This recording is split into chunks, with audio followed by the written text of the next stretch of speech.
নারায়ণগঞ্জে ঢাকা চট্টগ্রাম মহাসড়কের কাঁচপুর থেকে মেঘনা টোল প্লাজা পর্যন্ত সড়কে ছিনতাই আর ডাকাতি এখন রোজকার ঘটনা। মাঝরাতে গাড়ি থামিয়ে চালক ও যাত্রীদের অস্ত্রের মুখে জিম্মি করে নগদ অর্থ, মোবাইল আর মূল্যবান জিনিসপত্র ছিনিয়ে নেয় দুর্বৃত্তরা। মহাসড়কে পর্যাপ্ত আলো, পুলিশি টহল না থাকায় সক্রিয় হচ্ছে অপরাধী চক্র, এমন অভিযোগ স্থানীয়দের। মোহাম্মদ আক্তার হোসেনের রিপোর্ট, জানাচ্ছেন ইশরাত জাহান। দিনের শেষে সন্ধ্যা পেরিয়ে রাত হতেই শুরু হয় জনমনে আতঙ্ক। আলো কমতেই সড়কে চলাচল কমিয়ে দেন স্থানীয়রা।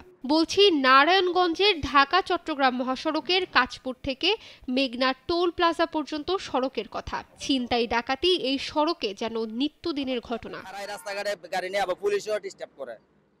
গভীর রাত, প্রাইভেট কার কিংবা মোটরসাইকেল, সবাই ছুটছে গন্তব্যে। এই যান্ত্রিকতার মাঝেও মহাসড়কে নেমে এসেছে অদৃশ্য আতঙ্ক।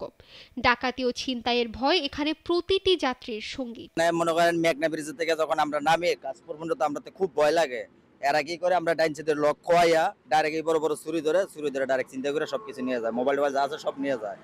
এদিকটা খুবই বিপজ্জনক রাস্তা। বিশ্বতলা কি এই জায়গাটায় ছিনতাই বেশি, বেশিরভাগ যানজটের ভিতরে এই ছিনতাইগুলো হয় বেশি। এই সড়কে দুর্বৃত্তরা মাঝরাতে গাড়ি থামিয়ে চালক ও যাত্রীদের অস্ত্রের মুখে জিম্মি করে নগদ অর্থসহ মোবাইল ও মূল্যবান জিনিসপত্র ছিনিয়ে নিচ্ছে অহরহ। ছিনতাই কতদিন বড় বড় ছিনতাইকারী হয়, গাড়িওয়ালা ঠেক দেয়, ঠেক দেয়া টাকা পয়সা লয়ে যায়, মোবাইল টোবাইল লয়ে যায়।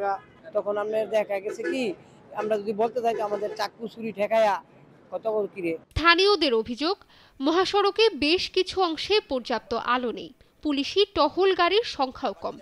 এই সুযোগে সক্রিয় হচ্ছে সংঘবদ্ধ ছিনতাইকারী ও ডাকাত চক্র।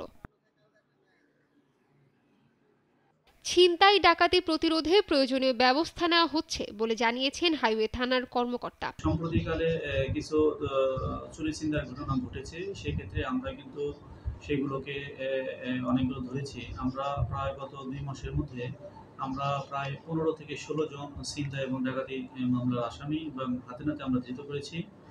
এটা আমাদের একটা চলমান প্রক্রিয়া। ঢাকা চট্টগ্রাম মহাসড়কের এই রুটের নিরাপত্তায় কর্তৃপক্ষের যথাযথ উদ্যোগ থাকলে নিরাপদে চলাচল করতে পারবেন যাত্রীরা, এমনটাই প্রত্যাশা সকলের।